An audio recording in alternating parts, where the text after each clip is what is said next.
Yeah. OnChain Revolution, you're not bullish enough.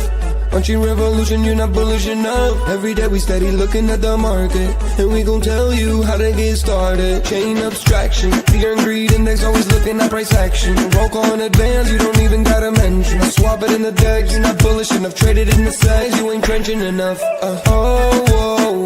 We do that market recap. Too much Bitcoin, gotta go to rehab. Shizzy and Yagobi.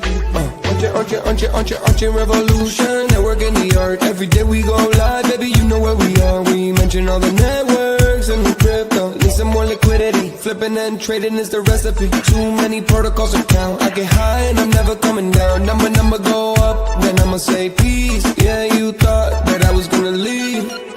Yeah, we just getting started, man. OnChain Revolution. Every day.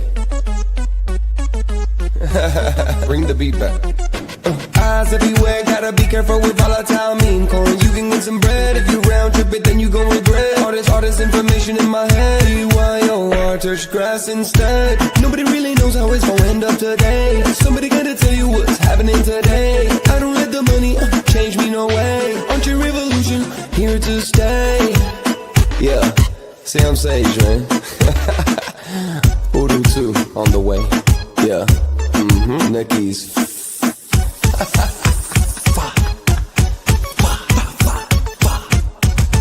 Yeah. OnChain Revolution.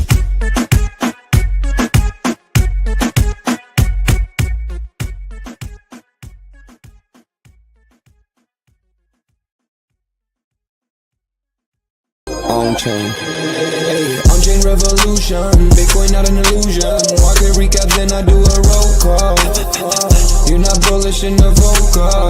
Look at the price action, yeah, send it to the deck. Sell it through the stack. Order knows the best.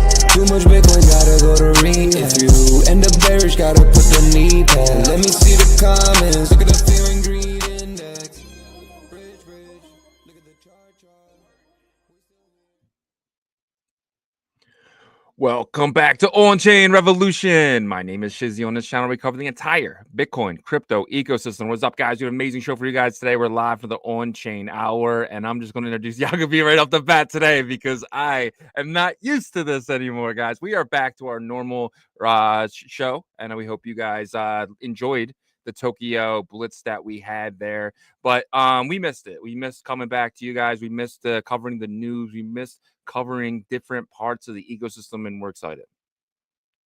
Absolutely. It's definitely good to kind of get back into the flow of the routine, but it's good to, be a part of educational campaigns and efforts like that too, right? So you have to remember there was I want to say probably close to 30 or 30 plus builders that were showcased, and 15,000 plus views, and even more listens probably from the regular spaces as combined with the streams. But look, it's beneficial to people trying to learn who's building over here, right? And what's important. So glad to be a part of it, but also glad to be kind of back into the flow of things today. Yeah, 100%. And there's been a lot of things happening that, we didn't miss it, but we just weren't able to have that platform to really kind of dig into it. And we're going to dig into a lot of stuff today, especially what the main topic of today's show is dog getting listed on Kraken. Utility runes are thriving. So you're seeing Liquidium do really well. You're seeing, seeing dog potentially get listed. The CEO of Kraken the other day, or the founder, basically put dog in his bio. And then this morning, the head of growth, runes. That was the only thing he posted, right? So we don't know if it's going to get listed this week, but we do know runes will be listed, and my guess is it'll happen in the next 30 days. Would you agree with that? If you had to guess, would you say runes will get listed on Kraken in the next 30 days? Because I mean, dude, like it's just 2 days in a row now of someone big in Kraken coming out there and actually putting the CMO also kind of teased it last Q4 of 2024, and it was really disappointing because it was kind of like Was he halfway serious? Was he just kind of playing around? You saw CZ kind of joke a little bit and say, that they were going to look at community efforts more in terms of like Yeah. listings and stuff. And he said, the Bitcoin ecosystem will love this because he knows like everybody's like screaming dog to them and all this stuff. And so, but look, this is two big, C-level C-suite level employees there, right? And I think if they're just kind of dangling a carrot, it'd be really jacked up, right? If they don't do something. But I think they're getting serious with it. In 30 days, I hope so. We'll see though, right? Everything is still speculation right now until it actually happens. Yeah, I mean, how big of a news would it be though if they announced it at Vegas, right? I'm kind of expecting a lot of different announcements coming next week. I'm actually excited. We're not going to be in Vegas next week, so we're going to be able to kind of really cover all the aspects of what's going on there and like basically break down each day, which is going to be kind of fun because last year we were kind of getting the news because we were down there, we were in the thick of it, and we weren't able to really pass the news to you guys. And before when we got back, everything was like regurgitated at that point, right? But so now we're going to be able to really kind of break down the news as it happens for you guys. So I think this is going to be something that we're going to be talking about next week. I think runes get listed next week. Wow, that's a big statement. Do I think it's due? Yes, I do. There was a post on crypto Twitter. I think it was Ness. Shout out to her, by the way. She's been a big advocate for the Bitcoin ecosystem and Rune specifically. But she made a comment that was very true. She said, "Hey, look, if Leonidas wasn't here in this ecosystem, Runes might not." Still be here because he's the one that's really, pushing the efforts forward with Dog and, getting the attention, calling things out in terms of like not, have, centralized exchanges only pay for play is what they're looking for and all these things. And we're going to see if all those efforts end up paying off here and it actually does get listed on Kraken. But what would be even more funny, I think, is if something like Liquidium got listed on Kraken first, right? But it did Dog. I think Dog, no matter what gets listed there eventually, that's the one that they've been teasing the most. So yeah. And to your point about last November, I think last November is when they started getting the indexers ready because I think we're both under agreement. The reason why major exchanges haven't really listed runes yet because they don't want to trust anyone else's indexer, right? A lot of these smaller ones like Mexi and stuff, they don't mind. They'll get anything on their exchange to make fees, but these bigger ones they have a lot more to lose. So I think what is going on and kind of going back to last November, I think Kraken was actually getting ready to start creating their indexer, but I don't think the CMO or the head of growth really understood how long it actually took, and I think that's done. In my brain, it's enough time now. We're talking 8 months later, 6 months later. I think their indexer is ready, and I think they're getting ready to list runes. I think that's the only reason why they're kind of teasing this the last couple. Yeah, if you guys don't think that decentralized exchanges don't talk to each other, then you're incorrect. I mean, I 100% think that the big ones are like, hey, how you guys feeling about runes? Are you doing this, creating infrastructure for it? So there was that post from, I think it was, what was it, 21 Bitcoins or whatever, 21 million Bitcoins. I forgot what the Twitter X account name was, but it was a reputable X account in the Bitcoin ecosystem stating that they got word that Binance just built the infrastructure for runes, right? So this could be a kind of like a collaborative effort in terms of like the large centralized exchanges saying, hey, look, are we all on board here for runes? And the ones that have a lot to lose, because I think they look out for each other more than we probably think. Now there's probably some that like they're enemies and like they're like, this is the competition, but I'm sure just like anything there's alliances and stuff. I think it's more of a competition, bro. I think they're all kind of racing. They're all racing each other at this point, especially Kraken, Binance, and potentially Crypto.com to see who can get this up first. I don't know. I think I get what you're saying, that there's definitely a lot of collaboration, especially when hacks. But in this situation, I think it's like there's a lot of fees about to come to Kraken. There's a lot of fees that are actually going to be on these exchanges once they get listed. But people that use Kraken probably aren't the same people that use Binance either, right? So yeah, it's maybe a race, but like what happens normally is if you want to buy Dog, you'll go open a Kraken account and then you're like, hey, I like this better. And that's something that I think a lot of these places want to avoid, right? They don't want Yeah. users to have to go somewhere to buy something. Yeah, but you have to remember there's quite a bit of runes, right? And also, if it's not marketed correctly, I think that like they lose a big opportunity, right? So That's true too. if there's like this kind of like everybody's like on this wave of Bitcoin meme coins or Bitcoin fund, Bitcoin tokens on Bitcoin narrative with the marketing collaborative and all this stuff, then a lot of parties win, because at this point, like it's just kind of like Doge, right? Like when Doge first got huge, like everybody listed, they didn't really like, oh, they're getting more than we are with Doge and this and that. Like once it started to like roll, So and that's partially true, but like it was listed on Binance and listed on Robinhood, but Coinbase didn't list it until Coinbase was listed on the stock exchange, right? They didn't list Doge until a month after they were on the stock exchange. So yeah, but my point is that like they all ate. You know what I'm saying? Like Coinbase still eats with like Doge fees. Like they do probably a decent volume. You know what I mean? So I think that's maybe the mindset that can go into this is that, hey, look, we're all going to eat here in terms of fees if it's like if this narrative really works and rolls out strong. That's my point. But we'll see. I could be completely wrong, and they could like want to sabotage each other and stuff like that. Even with this.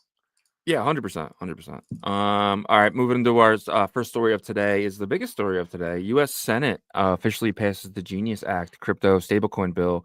There's a lot of stuff in this bill, but the main thing is stablecoins now have regulation. We have regulated stablecoins in the U.S. Now they're going to go through each of these, so probably starting with USDC and Tether and moving down the list from PayPal and so on and so on. But this really opens the door for places like Disney and Amazon to start creating their own stablecoin, right? You're gonna see Amazon stablecoin, you're gonna see the Disney stablecoin, you're gonna see the UPS stablecoin, right? I think they're gonna see a lot of different companies just try new things, and you're gonna be able to pay for things all over the country in stablecoins very soon, in my opinion. This was interesting because initially the Stablecoin Act, which I believe it's just called the Stablecoin Act, is more of like a federal kind of like regulation or standard that they were trying to get through, and it didn't go through. And then the Genius Act is actually more flexible because it's with dealing, if I remember correctly, it's dealing with amounts of 10 billion or less. I believe, or something like that, around that amount. I could be off with that number, but I know it's in the billions, and I know like it's basically for a group of maybe like smaller institutions and stuff that, hey, we want to be a little bit more flexible with like accepting stables and these things. But then like the federal level, which is like the big dogs, that hasn't gone through yet, which is interesting because I would imagine that would go through first. But nevertheless, this is big. And we're about to see what happens, right? We're about to see what happens with mass adoption with institutions and in crypto, right? Are they going to be able to handle this well? Are they going to be able to kind of normalize it? And what is that going to look like for the everyday person that's not in our space? You know what I mean? Are they going to be like, well, this is weird, this is or is it going to flow in naturally, you think? It's going to be like, let's say you go to Amazon or Disney, right? And it's going to say, pay with Visa, pay with MasterCard, pay with crypto.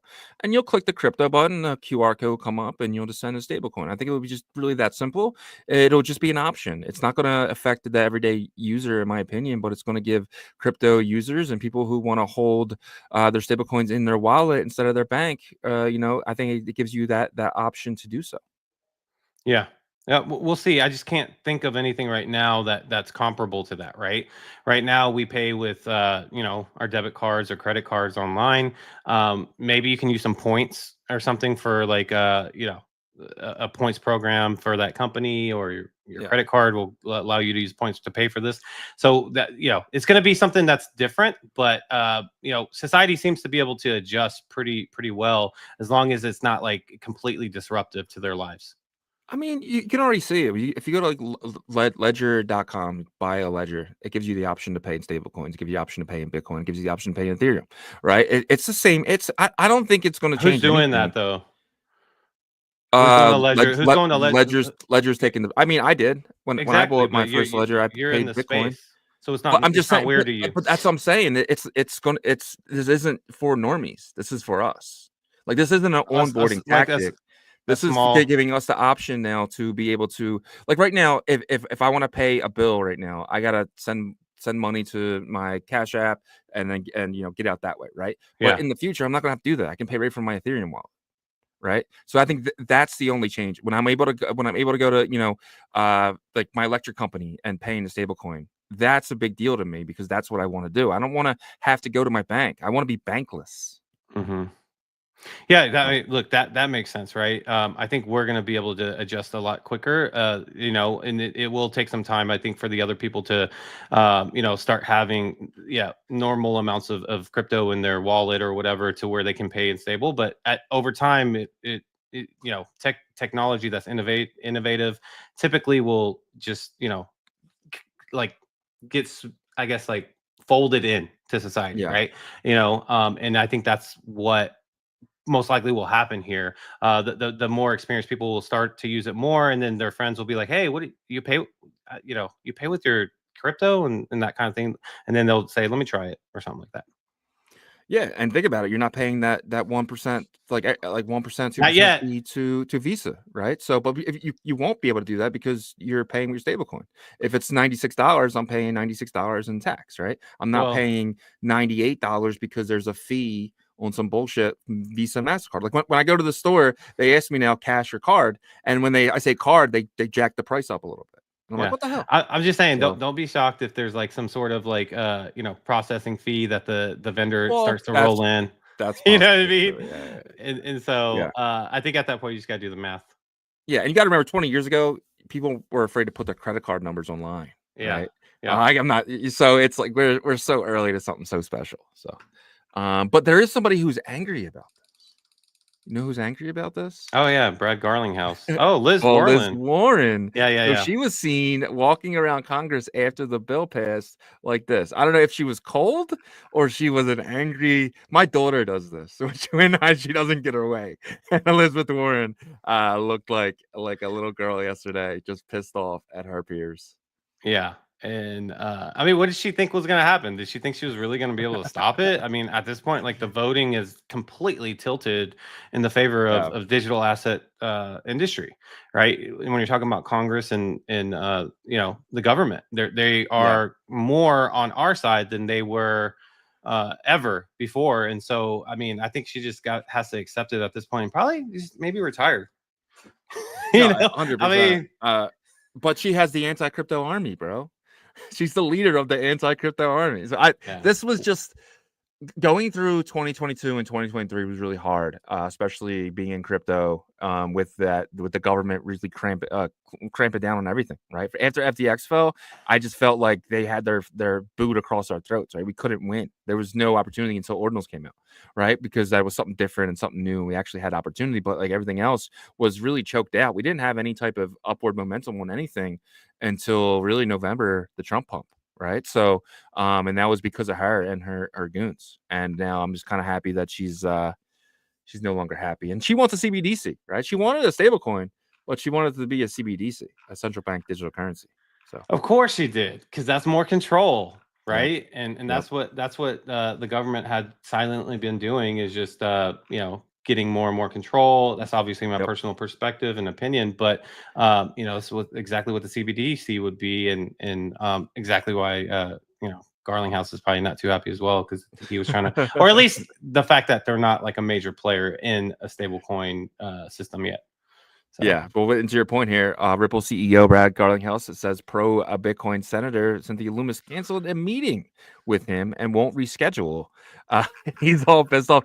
Brad Garlinghouse, a clown, right? The only opportunity Brad Garlinghouse has is if they go through and they buy USDC. That's the only way, in my opinion, that them and XRP can really stay relevant. You can create your own stablecoin, but it's going to take a monster amount of money to even be relevant. Well, I mean, you have a lot of these smaller players in the stablecoin game too, that, and I think they're just trying to, be relevant to what they feel like their market is. You know what I mean? So maybe that's why they're doing that. But you're right. Like something like with XRP's expectations, they would have to acquire like a large, branded stable coin already, which is why they're probably aggressively going after Circle, right? but I guess their bid isn't high enough. Is that what the case is? Well, so right now is going right into the next thing here. This is like perfect, but Circle USDC in informal talks to sell itself to Coinbase or Ripple. So it's no longer a thing now that they're going to sell or not. They're going to sell, but it looks like Ripple gave them an offer they can't refuse, but they're running it by Brian Armstrong at Coinbase and saying, hey, Woo! we'll give you the opportunity to buy it if you want to match this. So it does look like USDC is about to get bought by Ripple or Coinbase. Brian Armstrong already has a some stock in that company. It is obviously it's not public, so it's private shares. So I don't know if it's Coinbase or Brian Armstrong who has a good portion of Circle, but Jeremy Allaire apparently wants out. Wow.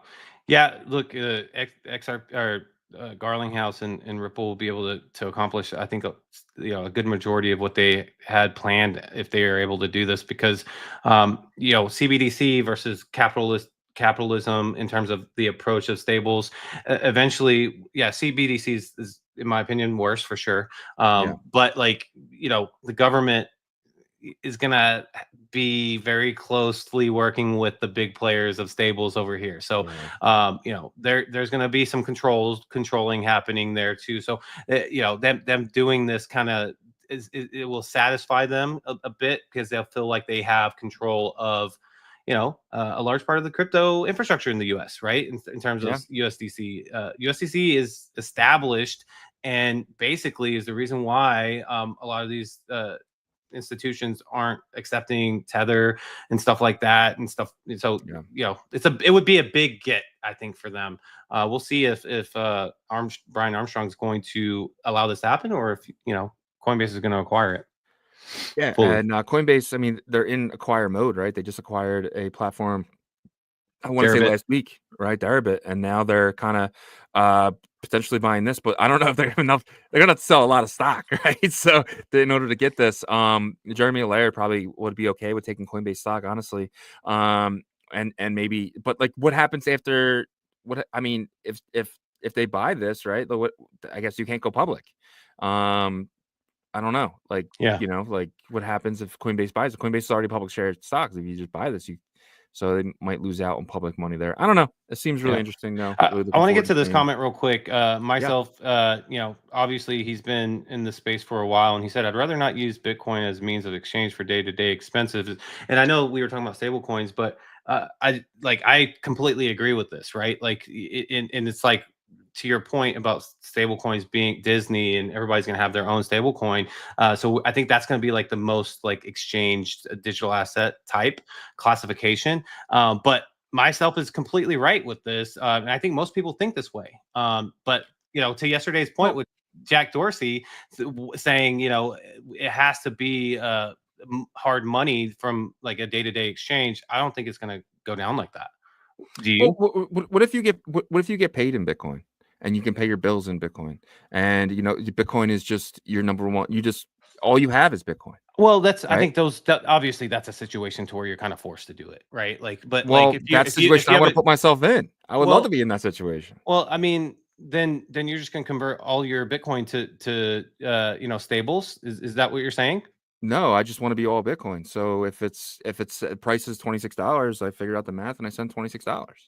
In Bitcoin, like that's where I would like to live. And if I need, to go into state, if I need to pay a bill in stables, I would just convert Bitcoin into stables, and and then when I get paid by somebody, I take that money in Bitcoin. And I keep adding, and as long as my income is lower than my outcome, then I'm solid. I always have more Bitcoin.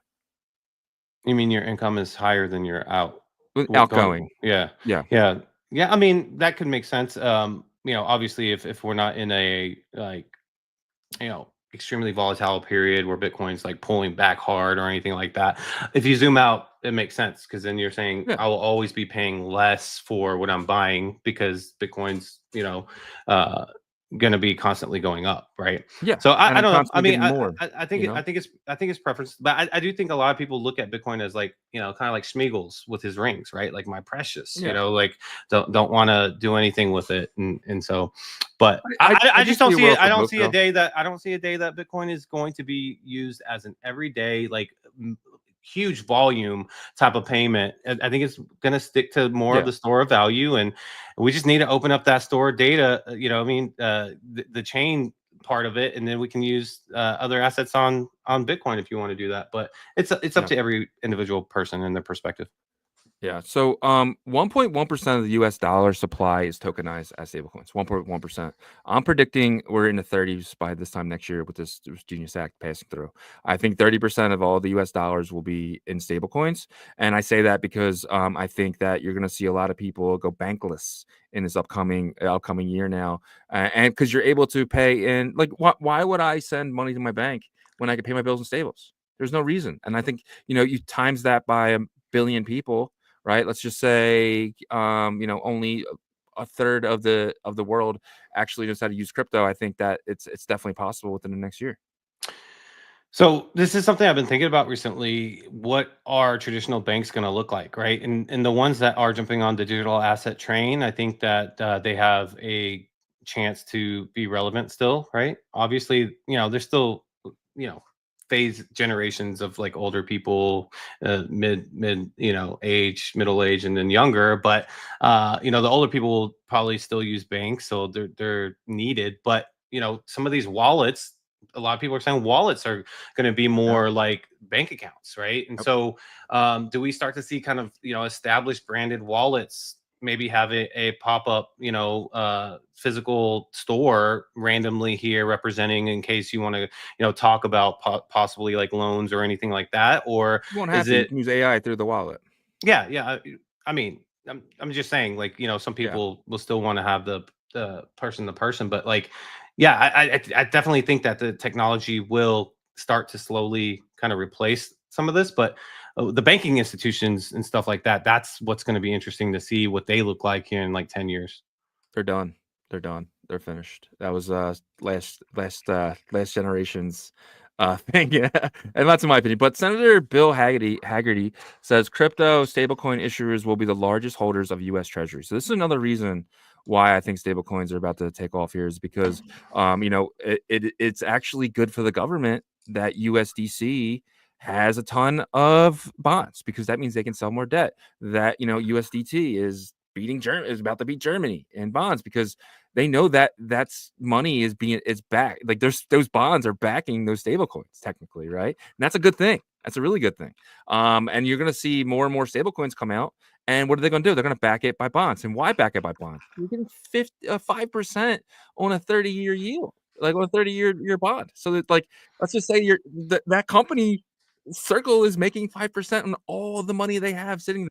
Tether is making 5% on all the money they have sitting there. It's almost genius in the bonds, in a way. Yeah, in the bonds. Well, I mean, if you're backing every stablecoin by the bond, you're good to go. Yeah, well, I mean, if you're using it as like collateral, yeah. But you have to purchase the bonds first, right? But I mean, look, Tether's been able to do that and acquire a lot to the point to where they're in the top 15 now. So the interesting thing is going to be, we have the United States has never defaulted on any type of interest payments or anything like that. Does that continue? Does the economy continue strong to where these stable coin providers don't have to worry at all? And I think they do feel fine, because the whole point of everything that we're going through right now is to bring more revenue to the country. So like I said, look, we're kind of dealing in like new times with everything. The way this administration is, the way that digital assets are coming and making they're basically taking their place in society. It's going to change a ton of stuff. So going to be an interesting 5 to 10 years, that's for sure. You're going to see bond yields drop to like 2% because of these stable coins. In my opinion, I think it's going to get so oversaturated because they're all going to want U.S. debt, because that is the number one debt you can have, because they have the money printer, right? So I think that the bonds are going to get bought up like never seen before, because especially whenever you're going to see a massive amount of companies who want that 5% in stable coins. They're going to come after bonds, dude. Bonds. Buying bonds now, I mean, I can see the rates just dropping because how much bonds are like left on the market after these companies come in and buy them. I wonder what the lowest rate has ever been, right? Because there's definitely been some periods of Well, time that where allows you to issue more debt. Like, yeah. you know what I mean? Like, and issue more debt does what? You can create stimulus, you can create jobs, it's just beneficial. So Turn that money printer on, baby. yeah, let's do it. And then Bitcoin goes up, right? So it's win-win all around here. Okay, so let's keep it moving. Bybit has become the first major crypto exchange to offer direct global stock trading with USDT, launching access to 78 top equities like Apple, Tesla, and Amazon. You can now, with USDT, the same way you buy Bitcoin on Bybit, you can now buy Apple, Tesla, and Amazon, and 78 other equities or 75 other equities. Yeah, it's going to be very, very interesting here. Are they digitizing the stocks? Is that what's happening here? Yeah, but only for the exchange. You can't withdraw them. Yeah. Okay. Okay. So it's basically just like a brokerage, right? It's Yeah. kind of like Fidelity and all these stuff. But at least they're offering it, right? And also, what does that mean? If they can, take some of that market share, that means more liquidity and capital comes into our markets, Yeah. right? Because now you're bringing people over that typically use Fidelity, or they'll use, a different brokerage website to trade their stocks. But now, because they also trade maybe crypto, Bitcoin, the majors, that they're going to open an account here. So it's going to be interesting to see how much of an effect in terms of liquidity injection this could create. Yep. Cryptolution says GM Dog Army in the works. Yes, sir. Myself says currently Bitcoin is too slow to peer-to-peer electronic cash. 10 TP. Yeah, but you're not thinking about Bitcoin on Merlin chain, Bitcoin on Base, Bitcoin. Bitcoin is Wrap now Bitcoin. on every single chain. Yeah, you can call it wrapped, you can call it whatever. I mean, it is what it is. But Bitcoin's on every chain. Yeah, I just think it's so funny because of 10 TPS. We were talking about TPS earlier this morning. We're gonna get into that later. That's really nuts to think about. All right, so where do I want to go next? Okay, so the SEC has delayed decisions on 21 shares, Bitwise, VanEck, and Canary Capital spot a Solana ETF, and this is something we get kind of talked about, and we think that they're gonna wait until October to kind of push all these. But dude, what if they do wait till October, and then you see that's another catalyst that no one's talking about. Altcoin ETFs are about to come on the market. It's either this year or next year, but they're coming. I think you brought it up. You brought it up in one of our debates that we had. I want to say maybe like a month ago, and I didn't really put too much weight into it because I just ETFs are typically institutional product offerings, right? And how would that affect the alt markets? But there's so many ETFs that are going in front of the SEC for approval that you're talking about like a pretty wide range, maybe 10 to 15 different of these blue chip majors, and pumping those prices will there's a lot of retail players that don't use the ETFs, and they're going to do something with those profits, and typically that'll trickle down to mid caps and micro caps because they always want to make more, right? And so, yeah, definitely interesting. After you said that, I actually saw either a video or something on maybe my timeline about the ETFs being a catalyst for all season. So we'll see. Yeah, they're coming. Whether they get bought, I don't know, right? But I mean, if they're easy for people to buy, especially if this is the next Ethereum. Oh wow, this is the next this. This is the next this. It's gonna the speculation that runs our market. We just need 1% of TradFi to come into our markets, and we 10x. So yeah, exactly. All right. Last thing before we get into crypto fear and greed here. So Robinhood submits SEC proposal to regulate tokenized real-world assets, aiming to bring Wall Street on-chain and unlock 30 trillion. So we just seen Bybit do this, and now we're kind of seeing Robinhood saying, "Hey, we want to do this." Bybit can do this because they are not, regulated in the U.S. Right?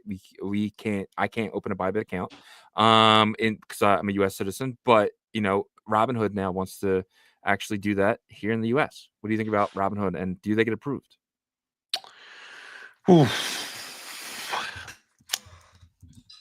It's going to be, oh man, this will definitely move the needle if it happens. Yeah.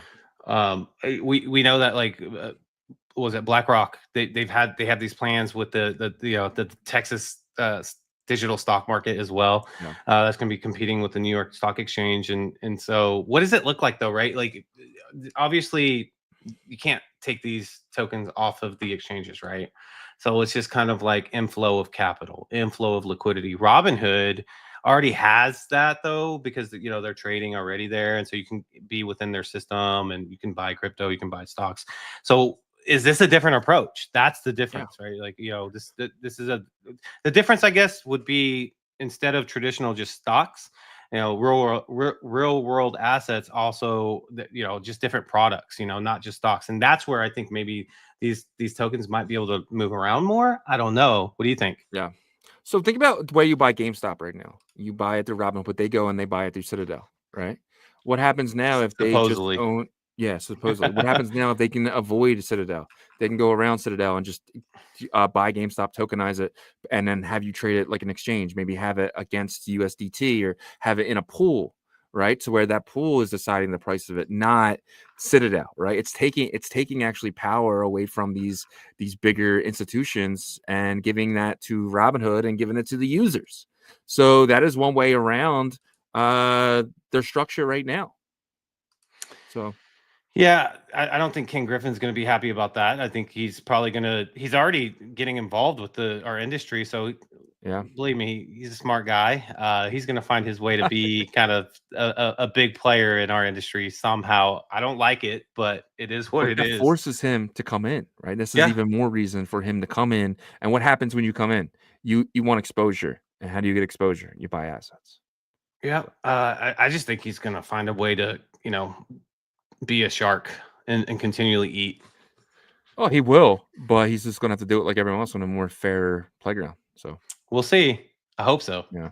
Let's kind of get into the crypto fear and greed here. So the last 2 days were 71, which is really weird.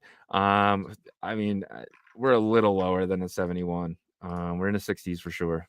68. Yep, on the nose. Yay. So yeah, man, it's 100%. How do you feel about this? I feel like this is a little lower than how I'm feeling. I mean, Bitcoin is at 105K right now. I'm thinking this number's in the 75s by 8 o'clock tonight.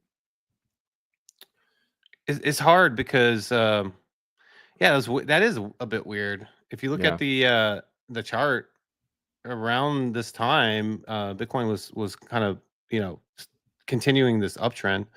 So that is weird that it pulled back a little bit, but maybe because of the volatility that we've seen the past couple of days, right? And so not feeling too great about that, maybe. But look, it's not that far up. 3 points isn't a big deal. Yep. All right, let's kind of get into the Bitcoin price action here. Brought to you guys by Artura.finance. Artura, these guys are building something special. They're building it right now on Hemi and Botonics. They're going to be a Bitcoin L2. So basically what Artura is doing, you can take leverage on some of your favorite assets. And we're going to be meeting with these guys in a little bit. And we do have a question for them about some assets. So that's going to be fun. So tune in to in about 24 minutes. But Artura, they're going to be building on Hemi, which is backed by Binance, which we think is going to have a token. So potentially by using Artura.finance, you will be able to not only farm the Artura token, but also farm the Hemi token.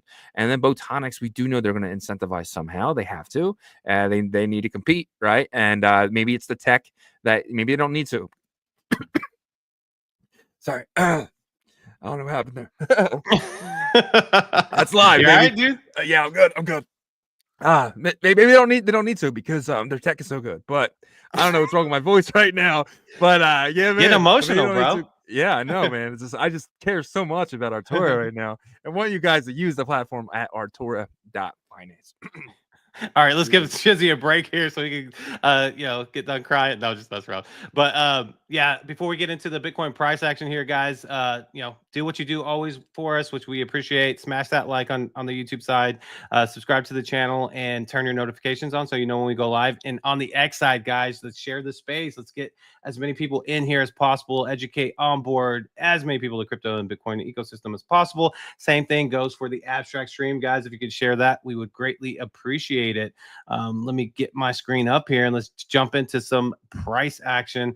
And this is a high level kind of breakdown, guys. So don't, look too much into this. This is kind of just letting you guys know where we feel Bitcoin could possibly head for the rest of today and possibly the next couple of days. And we do have a larger time frame that we go over the weekly chart as well eventually. But taking a look here, you can see this kind of climb down that started last night at 9 p.m. or 10 p.m. Eastern. But we peaked here at like that 107 mark, right? And then had that stair step down here. And basically right after the bell rang, kind of started to work our way up, right? So there's a lot of forecasts saying that Bitcoin is supposed to get to like 115 to almost 30 by Friday. I just don't know if that's gonna happen, but hey, I'm going to stay positive here. You can see on the MACD, we are on the hour chart looking like we are starting to turn things around, or like, you know, the indicators are, at least. It looks like the setup looks pretty good for the hour chart.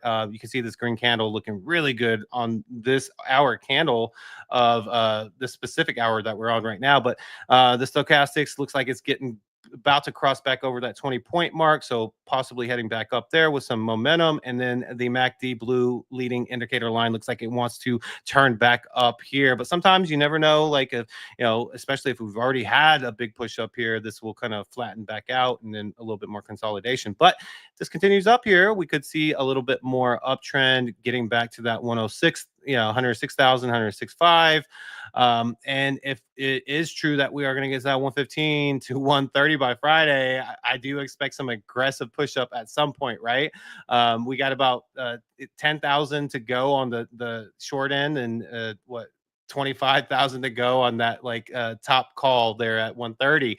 But second half of today, I do feel a little bit, you know, bullish with the indicators here. As long as no, you know, bearish headlines come out. If you look at support and resistance here, looks pretty good. You know, support does look looks about even right here. It starts to get a little bit stronger on the support side, as you can see the resistance a little bit shorter here. So maybe we make it up to these levels here, 105.3, 105.5, and we carry some momentum up. But that's what I see on the hour chart. If we get to the 4-hour chart here, you can see it looks like, man, there's been some choppiness here, volatility on the MACD for the 4-hour. You know, wanted to go up, back down, didn't really get any buy pressure momentum there, and then broke back up here. But you know, we do need probably a strong push up on the hour chart to kind of make this line kind of want to go back vertical here. So the 4-hour is kind of showing me that we, you know, want to maybe turn back down for the next couple of days. But again, that does not follow the thesis of what we've been hearing. So let's see what happens for the rest of today, and then get a more clear picture of possibly what happens for tomorrow and Thursday. But yeah, so that looks okay on the 4-hour chart. Definitely going to be, you know, taking a strong look at the hour chart today to get more of a feeling on the 4-hour chart for tomorrow. The weekly chart looks good. We are starting to eat up this red candle that has started here. This just looks really good. The setup looks really good. Obviously, we've had some really good weeks. We've had a pretty good week here with the small, pretty good week here with the small, and another good week with the small candle. And then we had a red one to start this week. But I think we end up eating that back up, right? We have another green candle here, but you know, especially if everything plays out as we've been saying. But if, you know, this continues, I'm still not worried. We, you know, probably due for a little bit of a pullback for the weekly chart. As you can see, you know, it doesn't last forever, but we are still following that M2 money supply, right? And the goal is to get to that 115 to 130 before we see a pullback. And that's what the M2 supply chart is showing actually as well, right? So I don't think we get a break until we hit a new all-time high, and you know, so that probably won't be until after this week, maybe even after next week. But so the weekly looks really good here for Bitcoin. Let's get into the others. This is everything outside of Bitcoin and the top 10 for the majors and blue chippers. But this is looking pretty good, you know. Oh, this is the hour. So let's get to the weekly, because I want to make sure that, you know, you can see that one. Always do that. Okay, perfect. Okay, still looking not bad, because this was definitely a bigger red candle after Bitcoin kind of rebounded on the daily today. So did the others as well. You can see this weekly candle is starting to get eaten up as well. I do think that Bitcoin needs to get to that new all-time high before the alt market really starts to, you know, see some aggressive push up here. So, you know, Bitcoin getting to like 110, 115. I think we kind of fast track up here back above the 50-day EMA on the in the alt market. So I think we're looking fine. It doesn't maybe look too great here, but you know, we are dependent on Bitcoin still right now, as we are not fully in like a risk on environment yet. And the last thing I go over every day is the crypto bubbles here. As you can see on the daily, it's kind of mixed here, right? Still kind of waiting for Bitcoin to, pass through, hit a new all-time high. It's about, it looks like about 50-50 almost, really, in terms of, green and red. The hour looks like it's getting better, though, because Bitcoin has, started to push up here in the last hour or two. The weekly, not so great, but that kind of follows that weekly chart too, right? So I think we're fine, though. I think we're in a good spot. Typically I'm overly conservative. That, because you sometimes hate that. but this week, where we are right now in this year, and that we have a lot of catalysts that are just kind of, just watering at the mouth, and with the the M2 money supply, the freaking PPI came in good, the CPI came in decent. PPI blew my mind. I mean, I totally expected it to be high. Next month, I think, is like, if we come in at or below expectation, that's really gonna blow my mind, because that means that, like, everything that happened with the tariffs didn't affect the PPI, which doesn't make sense unless just nobody bought anything. They were just like, it's just too expensive, we just return it all, so they ended up not purchasing anything, which wouldn't affect, too much of the, if they paid over, a lot more over, which we know some of the vendors did, because they had to get the goods. But I just don't think it lasted that long. And plus the 3-month, pause was a good thing too. So maybe it lasted the half a month or a month of actual, because, China was allowing a lot of these ships that already had left the dock for them, basically the tariffs to be off on that. And so did the US for those. And so maybe we just didn't get hit much with the tariffs, maybe for a 1 month or something like that. We'll see. Yeah. Or maybe the companies are eating it, right? We'll find out when they report, right? So, I mean, that's kind of what we're kind of hoping for. And on top of that, you got to remember, we've cut spending here in the US, like, tremendously. That's true. So that's a big deal when it comes to inflation. If the government is not giving out free money to all these fake institutions and all these fake industries, then, that money is not going places. A lot of people that aren't getting paid, that got paid last year, right? So that's kind of what I'm kind of expecting as well. And, but there is another chart here that you said we are here. We are right here. Explosive move is coming, guys. There's 2 explosive moves coming in the next 2 months. I mean, there's one about to happen here in May, at the end of May, and there's one looks like it's going to happen in the end of June, and then maybe some sideways going into September. But I mean, this chart has been pretty accurate at this point. There is a dip here that we could potentially see before we get into this explosive move, but I mean, we've been following this pretty damn close, and it looks like we're going to continue to follow it. Yeah. I mean, I'm not getting off of this chart until it proves me, wrong, or proves, it proves itself wrong, I guess. And it's been accurate, and it was accurate in Q4 of last year, which the M2 did jump up. And so I expect the same thing to happen here, except for more aggressive. Yep. 100%. All right, let's kind of get into the roll call here, guys.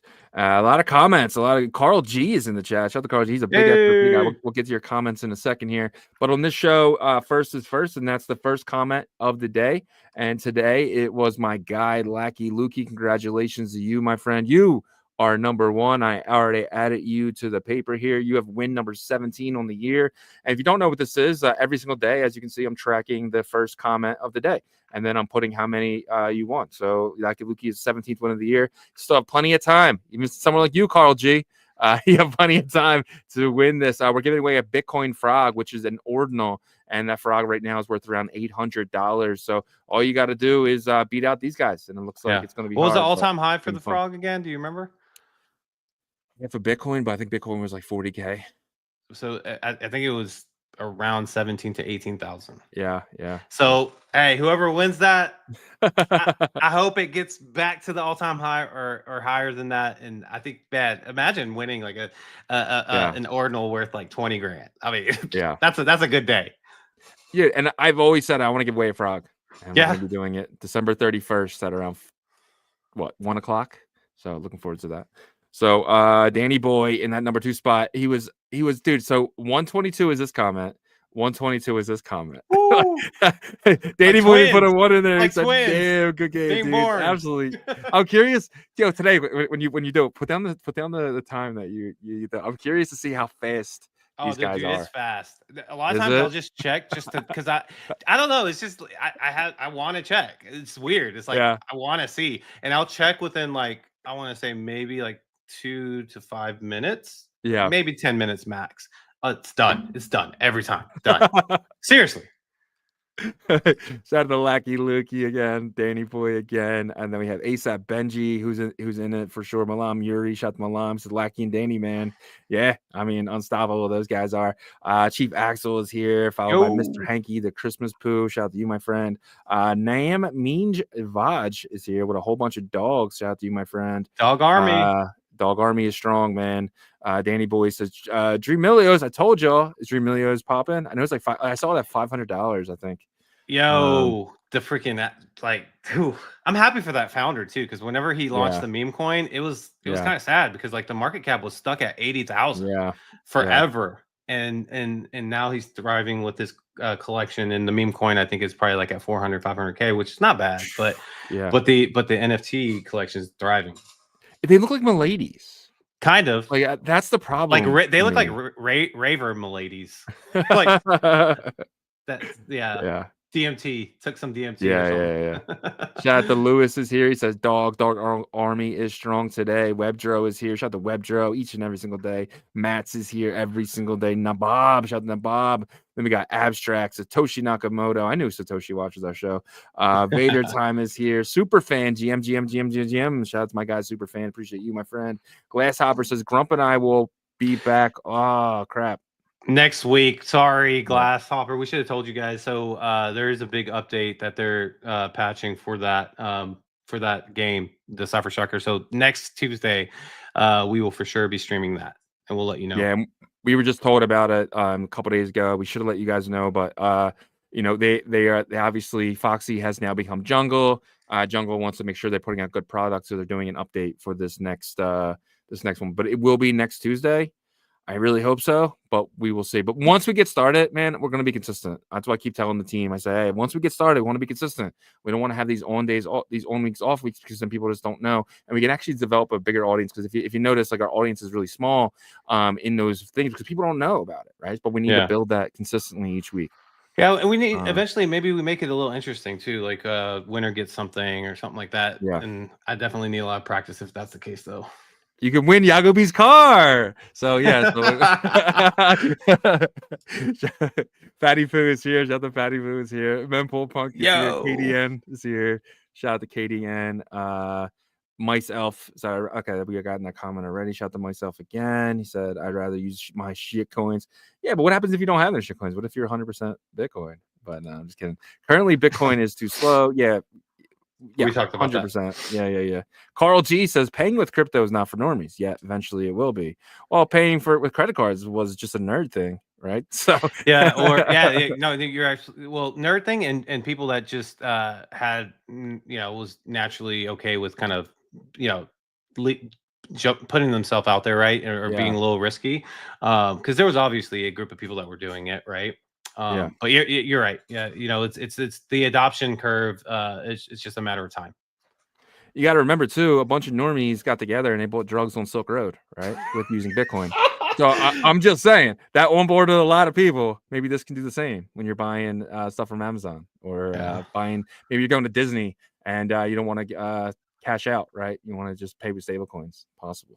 Yeah, but it won't be like bad things that are against the law. Well, because we got regulation.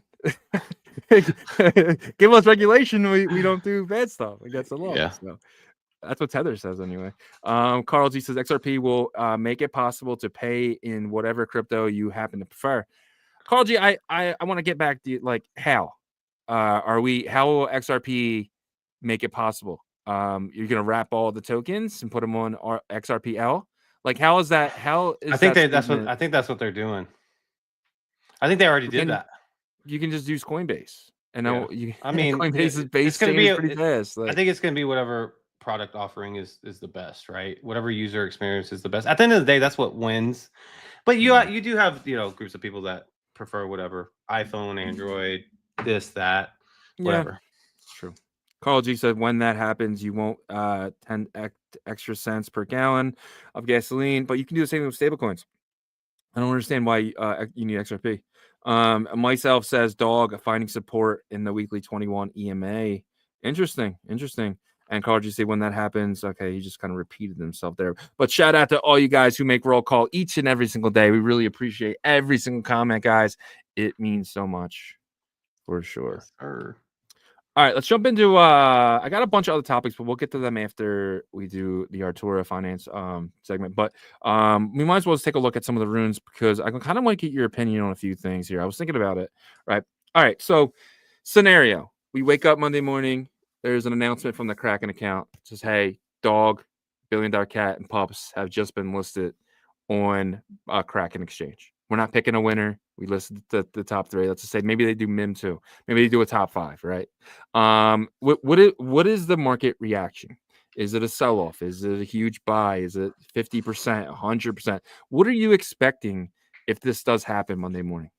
I think there's gonna be a lot of tears. People are gonna be like, "It's been 84 years." The Titanic meme. But you know, this could be a different because typically whenever Binance lists a big coin or meme coin on Solana or back Ethereum, there would be like this anticipation pump of the listing, and then there would be a dump right afterwards. And so with runes, it depends, right? Like if they're waiting for like really bullish environment where like risk on environment, and maybe that's what they're waiting for. They're like, okay, this is the perfect time to add runes and do a marketing push. Then everything flies.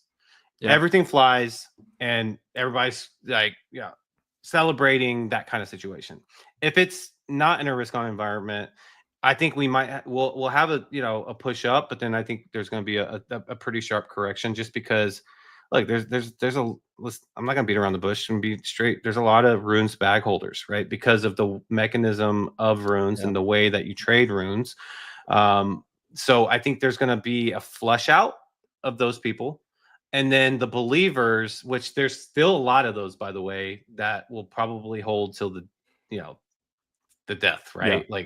They're just like that's the thing about Bitcoin communities, man. Builders and communities. Builders never give up. Communities never gives up. But you do have the ones that like they just like to trade, and this will be a good opportunity for them to kind of make profit and then try to re-enter maybe once it's lower or whatever. So that's probably more of what I'm expecting, unless we're in that risk on environment to where I think everything flies at that point. Yeah, I think that morning when that happens, I think a lot of things kind of get in people's brains. Okay, Kraken listed when Binance, when Crypto.com, when Coinbase, right? Because now it becomes that legitimate asset. Now, I think that morning, the morning of Rune's listing, Dog is over 500 million. MIM is over 100 million. Pups is 3x. I think because Pups really got beaten down, right? Pups was over 100 million. I think Pups gets back to 100 million. I think Billion Dollar Cat gets back to 60, 70 million dollars. I think some of the lower ones, Bitcoin Bro Bear does an insane 4x, right? But I do see a sell off the next couple of days, right? I do see. I don't think it's sustainable, but I do think they're going to find a nice area. So let's just say Dog now finds 450 as its new place to live for like a week or so. And then you're going to see people go on Kraken and start buying these things. And then 2 weeks later, we're seeing them back at that jump point and then passing it. And a month after Dog is listed on Kraken, you're going to see Dog at $1 billion market. Yeah, I mean, that definitely could be the case, right? I mean, Pups, by the way, was actually almost at 300 million at one point. Yeah. And Billy was at 155 at their all-time highs. But Future Forward came in and said exchanges are for selling. Well, if you're talking about Dog, Billy, Pups, you can sell those right now, with Sats Terminal because there's liquidity pools right now for the top ones. And so I disagree with that a bit. But obviously for the pump, kind of selling, right? Because like there's that anticipation pump and then you sell. Definitely I agree with that that side if that's what you're talking about. He might be talking about like a buy Rune or sell the news type event, right? Pretty much like exactly I said, what I was saying. Yeah, 100%.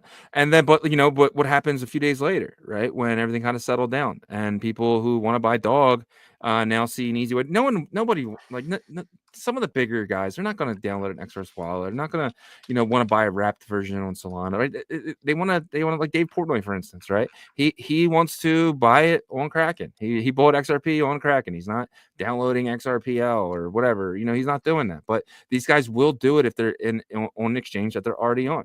Right. So now we have the opportunity of once it's listed to kind of go after people like Portnoy and stuff like that and saying this is a Bitcoin meme coin. Right. So that there's opportunity there for sure. I mean, I just like envision him saying that Bitcoin meme coin, like, how he gets all excited. But seriously, but that's the marketing thing I'm talking about. Right. Like, like that's what it is. Bitcoin meme coin. I mean, like putting those two words together, typically, they don't go together, but like because we have them, it's like, oh, this got to be the most awesome meme coin because it's a Bitcoin meme coin, right? Yep. But what I was saying was that what I was thinking was that like it might be perfect timing to list in July. And the reason why I say that is because there will be a lot of hype behind Arch Network. Yeah. And some of these lower runes, right? Like they're not going to list Bro Bear at 2 million right now. They're not going to list, Mr. Yin. But some of these are popular culture coins within the Bitcoin ecosystem community, right? You got Bro Bear. You got what is it? Panda. I forgot what the base internet Panda. You got the Psycho Hamster, right? Yeah, you got some of these culture communities. And stuff like that, which they're not going to get listed. So, but they could be in the future if that hype and those market caps jump up. So it's almost kind of like, to help the overall ecosystem. I think like listing them in July would be perfect because you have this Bitcoin meme coin narrative, dogs going to the moon as he's been on this journey. Now he's actually going to get there, and then. Now you have some of these lower but strong communities, lower market cap strong communities starting to build theirs up in this fast, which we'll have Saturn on later in the space. So guys, make sure you watch or listen in on that. But they're going to be the ones that are going to be taking on that volume. Yeah, 100%. But what normally happens, like we're speculators, right? Yeah. So what normally happens is let's just say Dog gets listed, Mim gets listed, Liquidium gets listed, Pops. People are gonna be like, what's the next one? What's the next one? Right. And they're going to start DCAing into those next ones. Yeah. But all right, guys, it is officially Tuesday at 12 o'clock. And every Tuesday at 12 o'clock, we have the great guys over at Artura on. We talk about them every day. They sponsor the Bitcoin price action, but we are lucky enough to have them here every single week, man. It's been absolutely awesome. And you guys need to take advantage of this. If you have any comments about leverage or anything like that, this is the time to do it. But we do love talking to them about market conditions as well, because Murion is obviously one of the top guys we have in here who actually understands market, understands trading, and it's actually absolutely awesome just to talk to him and instant with Artura, and there's huge updates that are coming. I'm really excited for this one. Yeah, absolutely.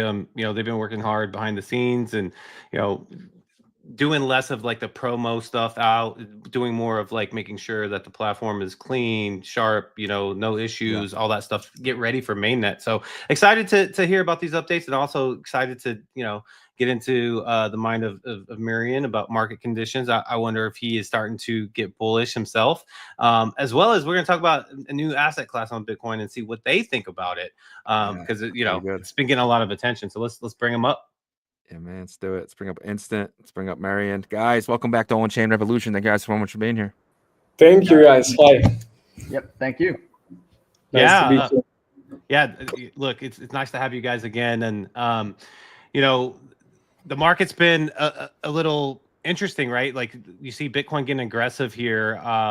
You guys are obviously busy building, but Murion, I know you're constantly like paying attention to volatility, risk on environment, risk off environment. Are you starting to feel a bit more, accepting of a possible strong push up here in the next 2 to 4 weeks with Bitcoin? Or what's your perspective here? Yeah, so it's a risk on time. What we talked about in the last time. when I was here. I said that we just needed that one confirmation, and we got that strong displacement. And you can see that this rally, right? So our probabilities were right this time, and that's good. On the weekly, we can see like pretty strong chart. We have a weekly breakaway gap, and the Bitcoin is just too strong to refill it. This is like a kind of fair value gap, but a stronger one. So I'm expecting like even more highs. Maybe we can even push to the new all-time highs. On the daily, we are currently just consolidating after this big push. We need to see some displacement so I can frame some trades out of it if we do not go into that weekly fair value gap. But on the 4-hour chart, we have a fair value gap, which is our narrative. And if we are going higher, we are going higher from here. So we should push to the 107K. If not, then we are going to seek liquidity that's below at 102K. Yeah, which is still above 100,000. I feel like that's like a pretty, strong barrier right there. But Shizzy's showing the global M2 supply chart versus Bitcoin, and that's something that we've been really heavily relying on because it's been so accurate. Is that something? Is that something that you're kind of using as well as a one of your tools, or are you really not paying attention to the global supply? I'm not paying attention to that. I'm just trading the chart, but many people have been showing me this chart, and it's been like to the point. Yeah. So it makes sense to follow it just as like a confluence or something. Gotcha. Yeah. It's been right on point. Honestly, nothing is perfect 100%, but it's been pretty accurate. And so I definitely am confident right now. I try never to get overconfident because when I do that, it tends to slap me in the face with Bitcoin and in the markets. But yeah, looks like exciting times ahead. Instant, someone that's like kind of behind the scenes with a person leverage decks and getting ready to roll mainnet out. Do you guys get excited to see that like the markets are starting to be favorable and possibly people this could be good for the platform? Perfect timing to kick off. What is your thought process and your team's thought process with this rollout coming up? Yeah, of course. I think it's like when the market's great and people are kind of like excited to start trading and either do more speculation or just kind of like try out new things.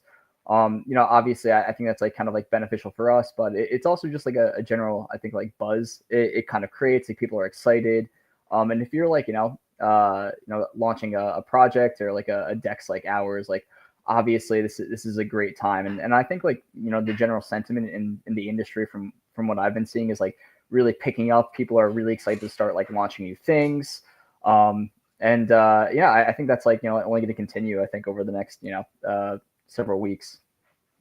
Yeah, 100%. And like you got to be like foam at the mouth when you see this type of volatility, right? Because no, honestly, I mean, because rabies. No, seriously, when you see this, when you're at leverage trading platform and you see this type of volatility, that means there's going to be a lot of people that are get greedy, right? And that's a lot of opportunity for a lot of other people. So volatility actually brings people online. It brings people on chain. It brings people to projects like yours. Yeah, exactly. And we want to be the place where obviously like they feel the most like secure and feel like they have the most opportunity to capitalize on this volatility as well. Not just like with Bitcoin, but like all these assets that seem to kind of like be entering the foray again in this market. Yeah, no, look, we're all excited here. We feel like the next 2 to 4, maybe possibly 6 weeks is going to be really bullish, and I think we're going to have a good summer for a change compared to the last 2 years. But I want to kind of mix it up a little bit here, do a little rapid fire with you two. You guys are obviously big in the Bitcoin ecosystem, but in Runes is getting a lot of attention, and you guys are obviously familiar with runes. You're going to have synthetic runes for people to trade. So like Dog Go to the Moon, stuff like that is going to be eventually on your platform. But there's a new fungible token standard called alkanes, and it's starting to catch a lot of attention, right? And it's almost kind of like weird because Runes is getting a lot of attention too with like Kraken and these different things, but within the Bitcoin ecosystem, alkanes and the fungible class within this protocol is getting a lot of attention. Do you guys think that alkanes can take that limelight away from Runes? Let's start with you, Instant. What do you think?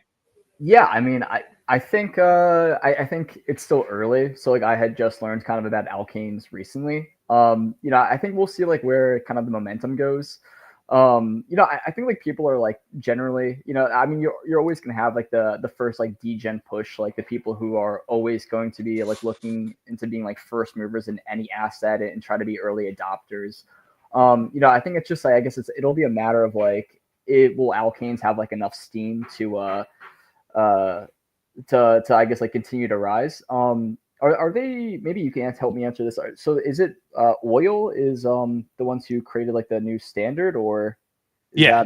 Yeah, it was that team. Yep. Arthur Hayes kind of supports the team and the Oil wallet team and all that stuff. They're saying that they got smart contract capability on Bitcoin. We've heard that multiple times, but Shizzy's definitely dove in a little bit further than I have and says, hey, look, the volume's there, the interest is there, but we'll see what happens. I'm curious, like I know you guys are already kind of prepping for Runes. If alkanes does have a strong momentum, would you guys consider kind of opening, like being able to trade synthetic alkanes fungibles? Yeah, and I think this is where I think like Artura, like where we really try to shine, where like the platform is built to onboard any token from any standard, any chain, et cetera, et cetera. So if alkanes start popping off, like we absolutely have the capabilities to be the first perp dex that can onboard these assets and give you like 150x leverage on whatever the top ones are going to be. So I'm going to be able to go to Artura and potentially take a 10x on Ordi, a 15x on Dog, and potentially a 10x on Methane, all in the same place. three different meta protocols. That's wild. I don't know if that's great for Bitcoin, but hey, look, it's bringing people here though. I think that's what matters. And Murion, I'm curious, if you had any thoughts on this, if you think it's as good to kind of have another like token standard on Bitcoin shine, I just agree with you because it should bring more users to the Bitcoin. It's a new asset class, so many people will feel early to that. So I think it should pump. It should pump our like whole ecosystem as a whole. So that's a good thing. Yeah. And I think most builders think that way. They're kind of like, hey, who am I to determine which standard is going to win? Let the the bidders decide, right? Because that's exactly what ends up. That's 100%. So yeah, in a free market too, I guess like ideally you'd want like whatever has the better tech to win. I guess as well. So I mean, if it can truly deliver like on some aspects that maybe Runes can't, I don't see like why we shouldn't at least explore it more. Yeah, they're using WASM smart contracts, which is something that Cosmos does, right? That's Cosmos's #1 smart contract language. So I mean, there is possibilities there, but it makes me think though. You got Casey who created Runes looking at WASM and saying I can do the same thing. Right. So, whether we see Runes 2.0 or just maybe some products that like make Runes stronger, then you can see that possibility too. And then you got to see BRC 22.0 and what they're building. So it's really a race right now, right? Of all these meta protocols. Yeah, and the thing is actually if Casey upgrades or updates the Runes protocol and adds MEV to it, the capabilities, then alkanes actually can work with Runes. And so this is a statement from their team. Casey hates MEV, right? He hates MEV, so I don't know if that ever happens, but it's almost kind of like if there is this kind of fork in the road, maybe they work together, maybe it's kind of all comes together. We'll see. The one thing I will say though is that Runes is getting a lot of attention. Utility Runes is starting to thrive again. You see Liquidium doing very well. You see obviously Dog. Look, shout out to Leonidas in the dog community. I know we have some dog community watching right now. You guys are crazy. Without you guys, honestly, I feel like Runes would be in a really, really tougher place than it's been right. And so we'll see. But let's pivot a little bit back to Artura here. So what's going on with you guys? You know, obviously you guys have been grinding, working, trying to get the platform as, you know, perfect as possible. What's something that the audience and community can kind of look forward to here?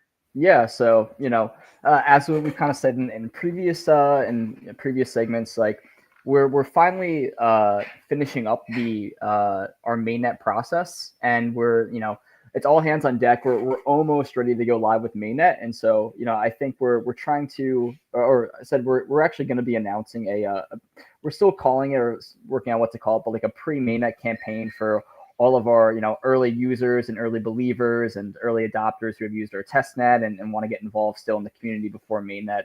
Yeah, we're going to be making an announcement very soon, you know, potentially in the next couple days, and it's going to be a whole list of different, you know, quests, campaigns, community events, things like that. If, you know, people were here for our trading competition, some like kind of similar events to that for people to potentially earn some rewards right before we go fully live and start like really kicking things off. So it's going to be a big campaign, and it's going to be a really easy way for users to get involved and potentially earn some points, so to speak. Yeah, and we know that quests are typically towards points, and points are usually good to earn. So I'll leave it at that. Wink, wink, there wink. you go. Yeah, there you go. So, you know, the next couple of days, guys, look out for this announcement. We'll obviously be talking about it once they do announce it. But yeah, you know, I know it's been a kind of a quick one today, but, you know, any final words from your side to the audience, maybe to send yourselves out? Get your hands in dirty with testing strategies of trading, because you're going to print with Artura. So prepare. Let's go. Love it. I'm going to break that down a little bit. So you're going to print with Artura. Is that what you said? Is that what you... Yeah. You need Take it as you will. Take it as you will, Shizzy. Don't get lost in the weeds. I got excited. I got excited. Yeah. Well, Instant and Murion, we thank you so much for spending time with us and our audience and your community as well. And we look forward to next week. Thanks, guys. Thanks, guys. Cheers. Take it easy. Yes. You didn't go to Murion Instant for his last words. Oh, I didn't? Oh, my bad. It's all good. It's all good. I'm sure those guys are fine with it. But shout out to those guys, man. Really appreciate the Artura guys for joining us every single Tuesday, and join us next week as well. But we do have some other topics to get into here. So we kind of talked about, you know, Rune, stuff like that. But let's kind of jump into a tweet from Binance today. Binance says, "We're pleased to announce Merlin chain, MERL, has been featured on Binance Alpha. MERL is a BRC20. A lot of people forget that, right? But now, so I kind of dug into a little bit to kind of figure out what Binance Alpha was.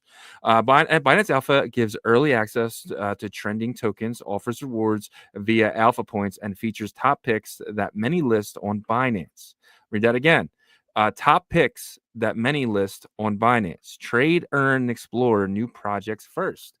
And so they basically airdrop the people in their points program, and you can be in their points program by just signing up with getting a Binance account and then going to their points stuff. And by holding certain tokens gives you Binance points, very similar to Virtuals. Virtuals actually, I actually learned that actually stole Binance's idea. And, you know, by holding the Genesis tokens, Alpha Genesis tokens, you get points. And it's actually really smart because Binance seems to be leading the charge here. But hold or buy Alpha tokens, whether that's MERL or other ones, on Binance to earn Alpha points. But balance points come from holdings, volume, points from buys, more points, access to airdrops, IDOs. So the more points you have, the more different features they allow you to do, especially with IDOs and stuff like that. So this is a big deal for Merlin to be a part of this program for many reasons. You know, taking a look at this, most of the alpha tokens they've listed, I mean, almost all of them have gotten listed on Binance eventually. There is some that are still sitting in you know, purgatory right now, waiting for a listing, but there's some that, you know, haven't been there very long.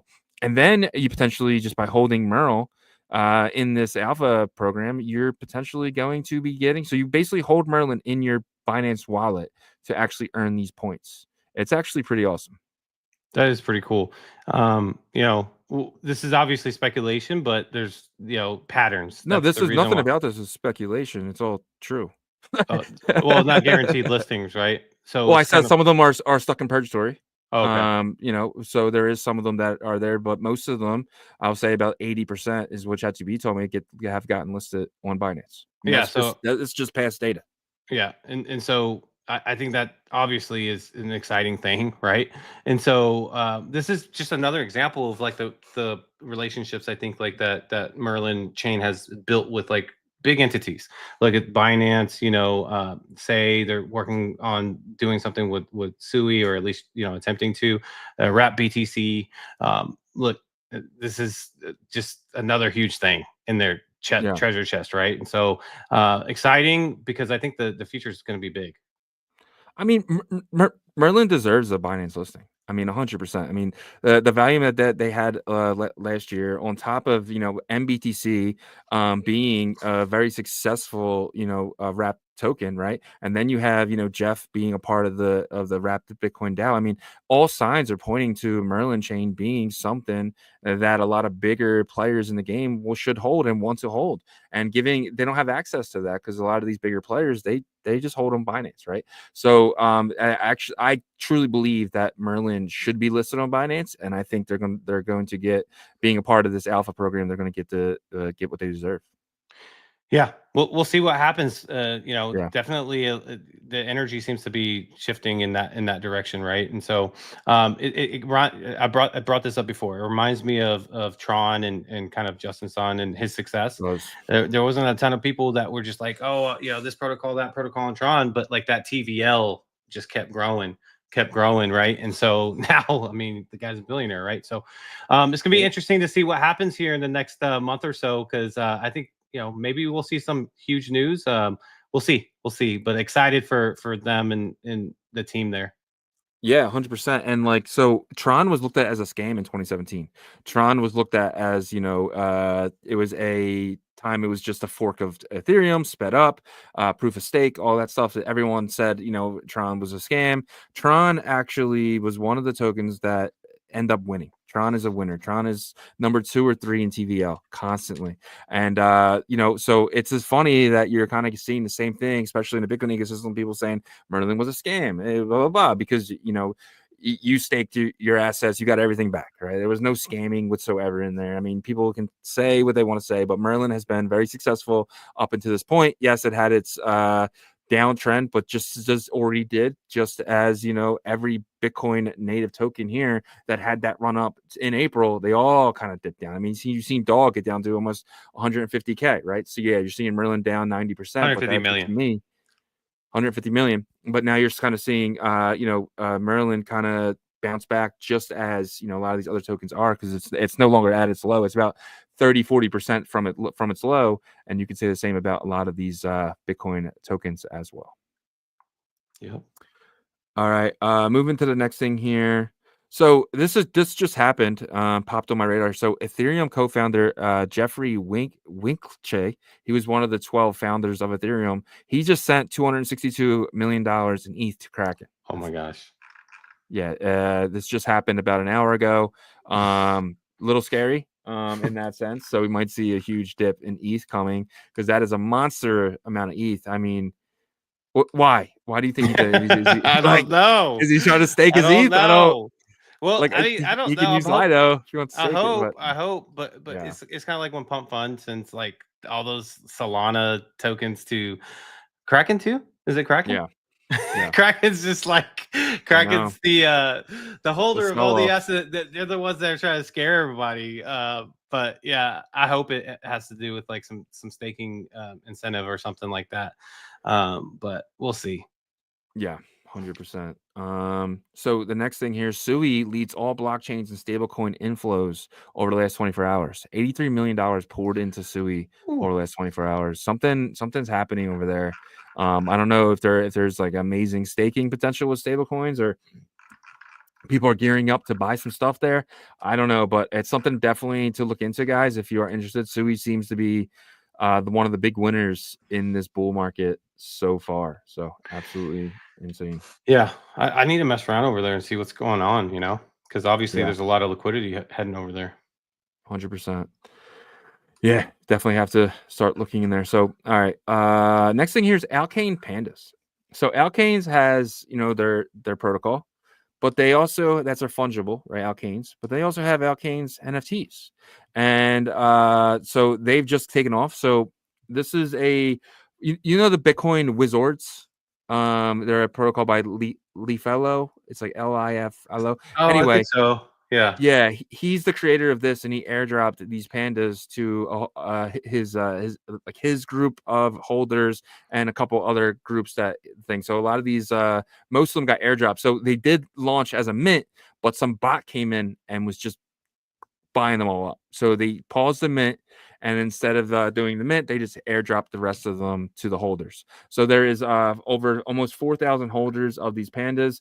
Pandas are at $221. There's 10,000 of these. They're just flying up. This project launched yesterday. There's only 4 NFT projects right now.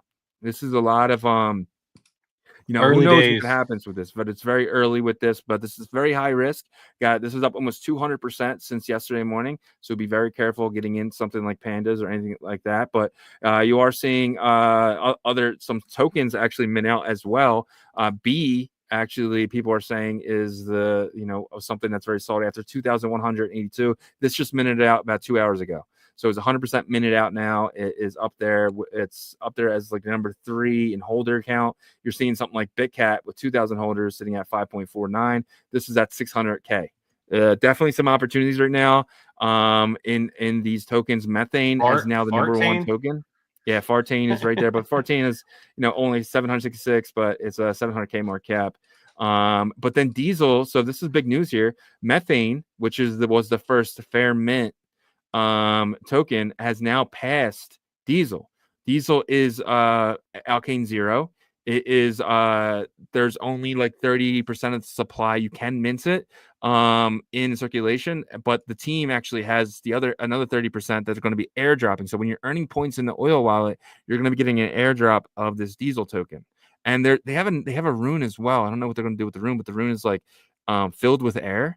So they have a Rune. I don't know if they're going to continue with the Rune or not, or just airdrop Diesel. But rumor is that earning XP points in the oil wallet, whether it's from holding NFTs, holding tokens, trading, you will be given some Diesel for that. But what do you think about Methane kind of passing Diesel?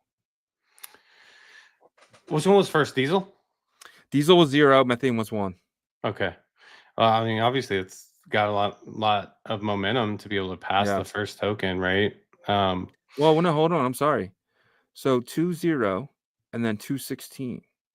I would think so 2-0 is probably just 2-0 is probably first. That's 0, 100%. This is the Alkane's token, but 2-16 is the Methane's token.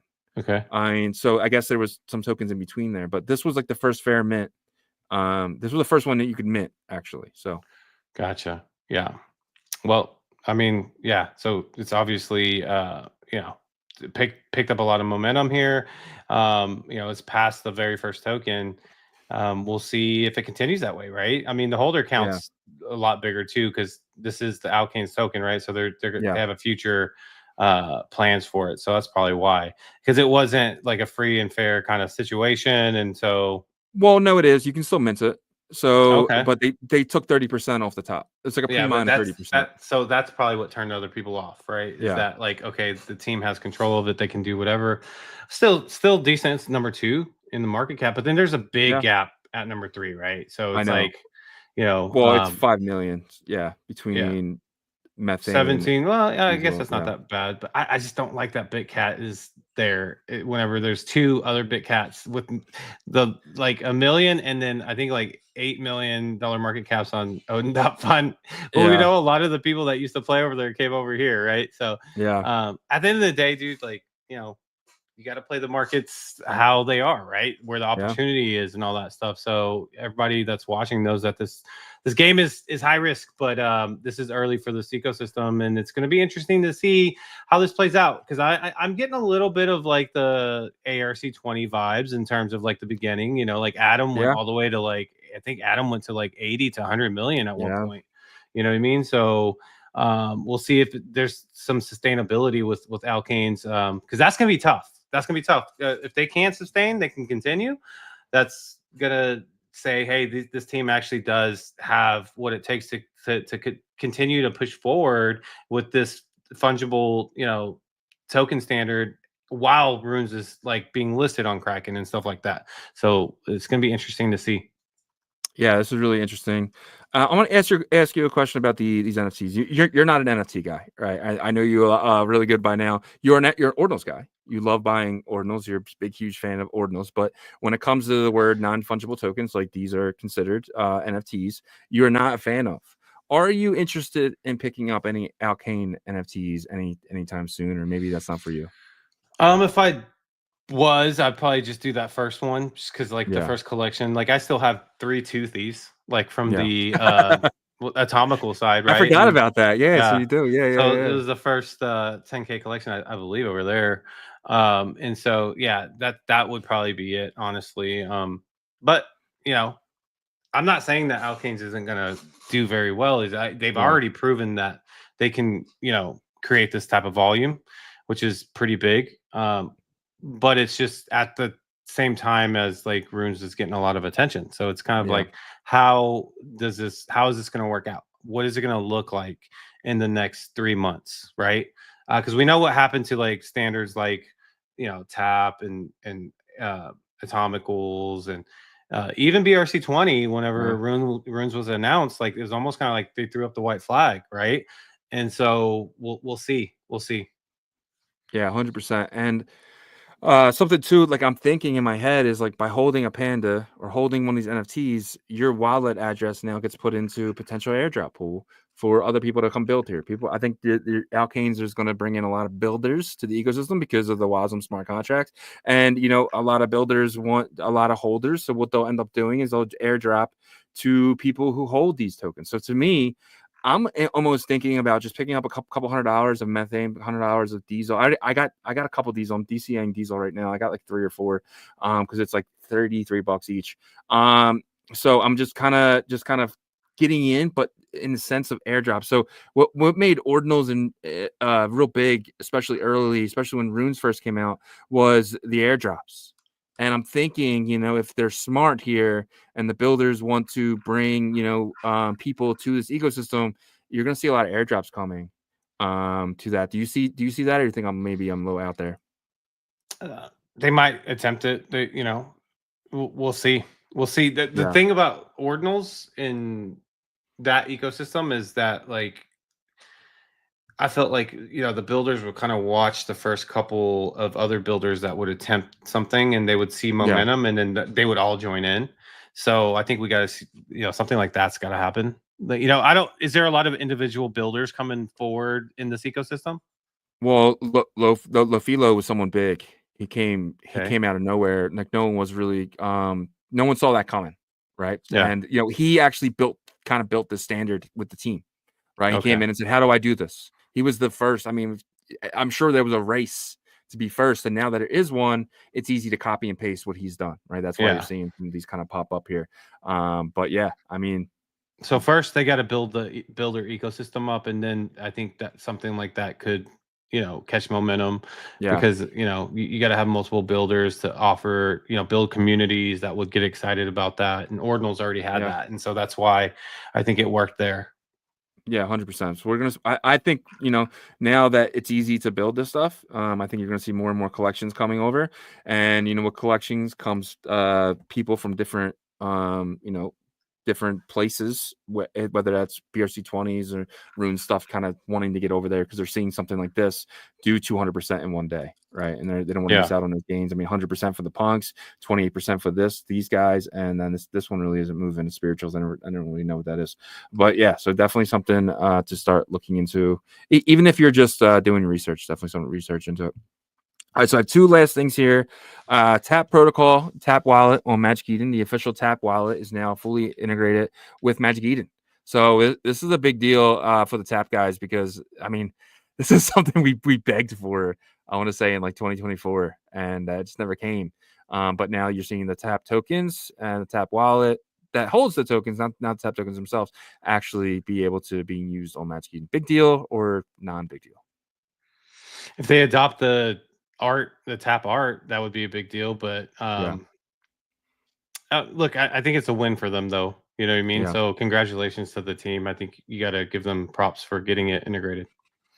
Yeah, I mean, I just thought it would be a lot sooner than it was, but apparently not. But yeah, shout out to those guys, man. Tap. I mean, they're building.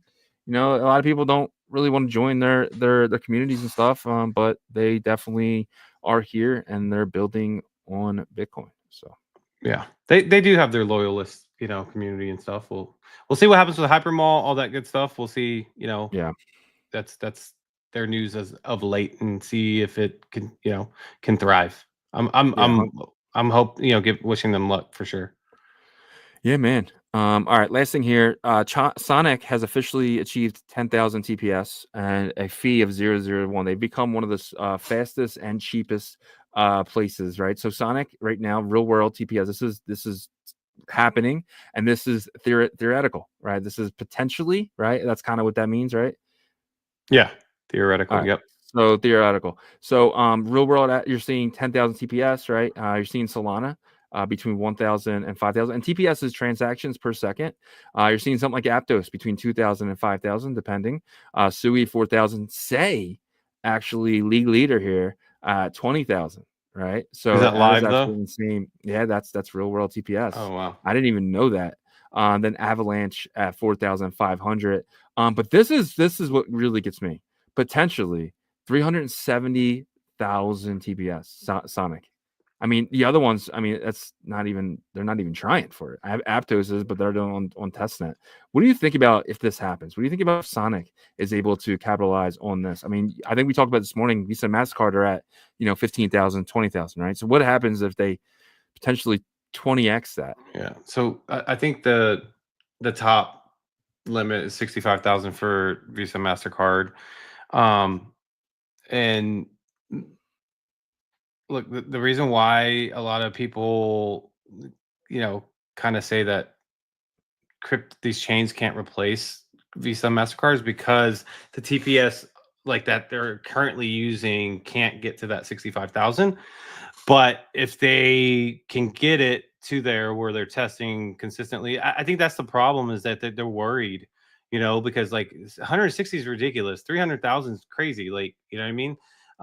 But if they can get there, that's going to be a game changer, right? Because now you're able to process transactions faster than the leading processing in society currently with regular payments in Web 2. So, yeah, man. And then this is the finality time, right? 0.7 seconds for Sonic, but Solana is actually faster. So yeah, TPS or transactions per second, and then you have, so basically, in 1 second you're seeing, only a little. So it's like it's lower than 10,000 per block, right? So it's about 7,000 per block here, and then this is probably about 5,000 per block, right? Because about 2,000 per block. So, and that's what kind of you're seeing these block times, but pretty cool to look at. I was amazed this morning at checking some of this stuff out.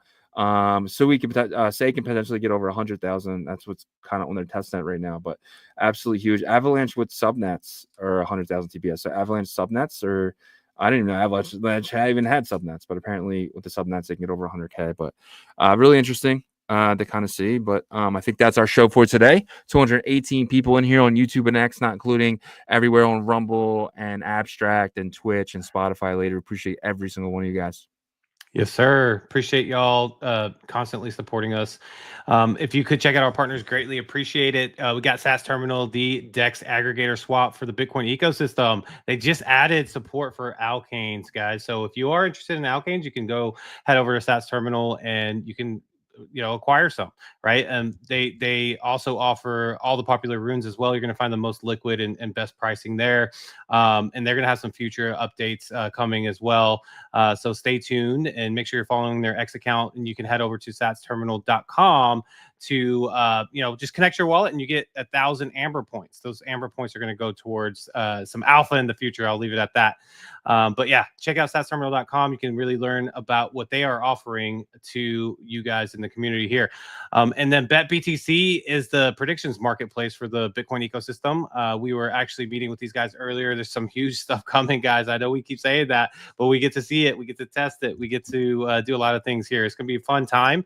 All you need is a Bitcoin wallet, some Bitcoin and 6 Bitcoin blocks, and you can start, placing bets in their blitz markets, which is, kind of doing like a perps type situation, up or down for Bitcoin, Solana, or BNB. You get 10 minutes to select the price and then 10 minutes to see if you were right or wrong there.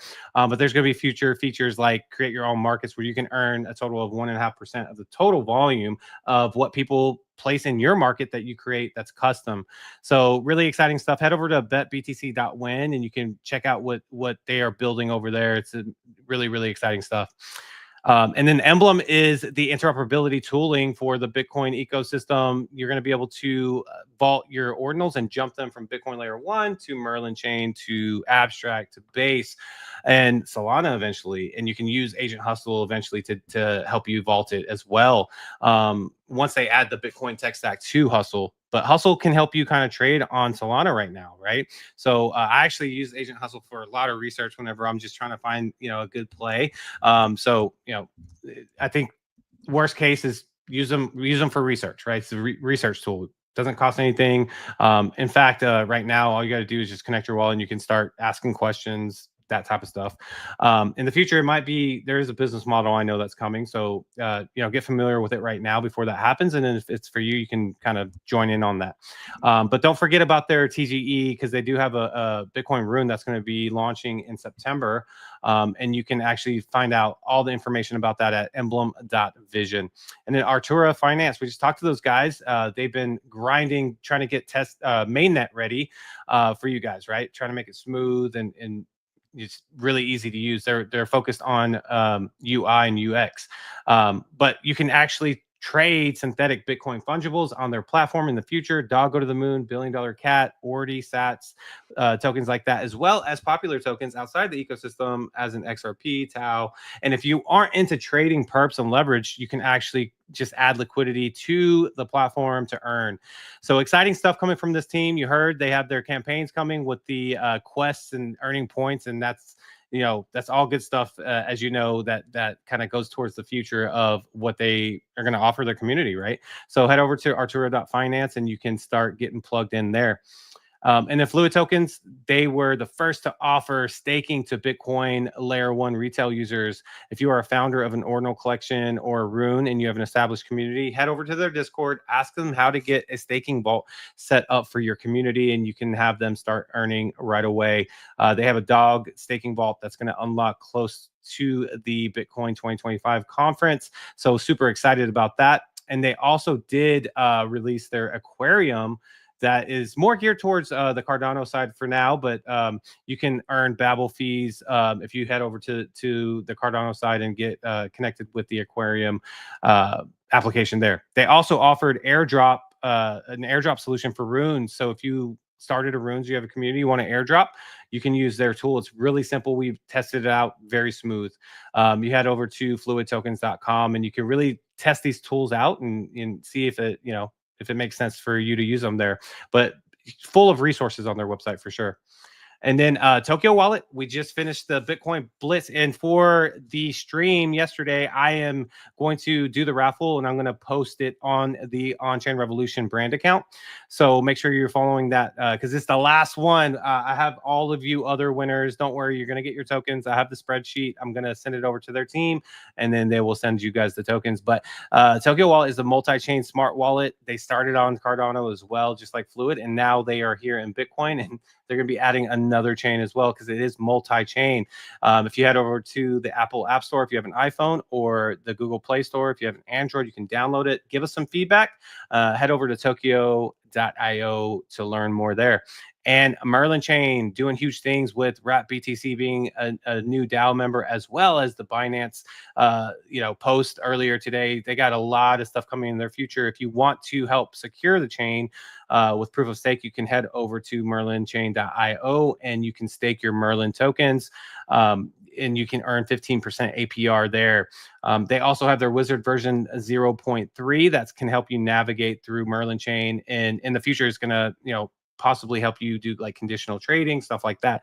For now, kind of the simple swap stake type of transactions there. And lastly, our integrated partners, Jungle, which was formerly Foxy AI, has built the metaverse on Bitcoin called the Bitverse, as well as their first-person shooter game called Cypher Striker, which we live stream typically every Tuesday at 3 p.m. Eastern. Everybody is invited. All you need is a supported Bitcoin wallet or a Phantom wallet in MetaMask.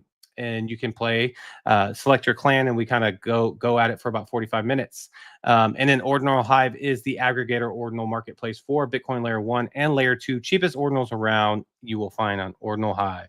And thank you guys so much for checking out our partners. It really does help us a ton, and we thank you for that. Yep. Great job, man, as always. And if you guys have a few more seconds and wouldn't mind checking out OnChainRevolution.io, we have some of the best articles. Brand new article on Alkanes just launched this morning. Definitely check that out, guys. Get caught up on everything you need to know about Alkanes, all in this article. Check it out today. And they got many and many other articles in here. If you guys are new to the Bitcoin ecosystem and want to, gain knowledge, our website is probably perfect for that. Just go to Bitcoin Ecosystem News, and it'll run you down many different articles and things. Probably some stuff on Runes when they first launched as well. So definitely check that out. And if you guys need a VPN, we have the #1 VPN, that is Nord. That is my personal favorite. I love it. I have actually multiple accounts because I have so many damn devices in my house, my kids' phones, my phone, iPads, and so on and so on. We have so much stuff here. But each VPN gets you about five. You're able to use on 5 different devices before it says no more. So I got 2 accounts here, but it's like $33 a year. I think it's $3 a month. So definitely check it out. I locked it in for 2 years, set it, forget about it, and you'll always be prepared and always have one. If you guys are going to Bitcoin Vegas 2025, it's going to be fun. It's going to be exciting, but do not wait any longer. Get them as soon as possible, guys. They're probably going to skyrocket next week. So if you haven't got them yet, you're paying a pretty penny for them right now. But get them as soon as possible and get them through us. And if you need merch for that event or any event, check out our store tab. It might be too late to get it for that event, but if you want to lounge around at home with some awesome ordinals or stuff, we're going to be adding a whole bunch of other stuff in here as well. So definitely check out everything here at OnChainRevolution.io. And guys, we are live Monday through Friday, 11 a.m. Eastern, 10 a.m. Central, 8 a.m. Pacific, and 3 p.m. UTC. Check us out all week, guys. Until tomorrow. Peace.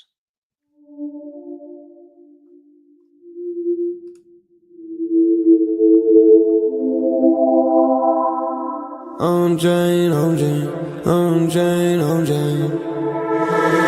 Revolution roll call. Market recap. You're not bullish enough. No. You're not bullish enough. No. Look at the price go. Bitcoin control. Why you still coping? Price action rolling. Don't fall for bear trap. Swapping indexes and putting it up in the sex. I can take profit right now. OnChain is where I be now. You can never look back. They don't want you to know. How did the market react? Fear and greed gotta adapt. Now we bridging the tokens and marching the network right now. You know how crazy we are. Nookies are savages now. They know how crazy we are. Chain abstraction, main attraction. OnChain Revolution.